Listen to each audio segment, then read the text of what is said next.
DXDC Radyoman Report. Gipaningkamutan gihapon hangtod karon sa mga personahe sa Moncayo Municipal Disaster Risk Reduction and Management Office kun MDRRMO ang pagpangita sa usa ka nahibiling natabunan sa pagdahili sa yuta sa Mount Diwata, Diwalwal, Moncayo, Davao de Oro. Sa pagiginabi sa DXD Chairman Davao kang Jer Grace Cabag, ang Public Information Officer sa Moncayo, iyang gibutyag na sa ulahing report na recover na ang patay nga lawas sa napulo ka tawo, apil na ang magpamilyang gumatin. Lakip na ang mga anak nilang nag-edad 9, 8, 3 anyos ug usa ka tuig. Gahapon nakuha sa otoridad ang usa ka Rachel Riboldad, Elvira Saldua ug Agnes Bituon, samtang critically injured ang usa ka tuig nga bata. Nagpabiling missing gihapon hangtod karon ang amahan sa pamilyang gumatin nga si Romel ug sumala pa siyang mga iyaan nga sila Rose ug Leticia Suan. Paabuto nila ang patay nga lawas sa lalaki aron madungan og pahiluna sa iyang asawa ug mga anak.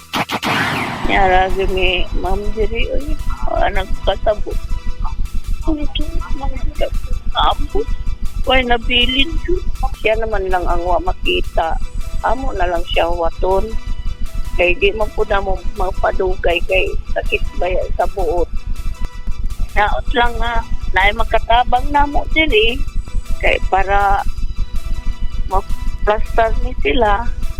Kana lang ako di pangayo wala nagilain. Subay niini subling nagpahinumdom ang MDRRMO sa publiko nga kanunay mamahimong abtik og alerto o perming maminaw sa abiso ug pahimangno sa otoridad aron di mabutang ang kinabuhi sa risgo. Kasama mo sa balita og serbisyo publiko, Radyoman Ivy Parido, Tatak, RMN.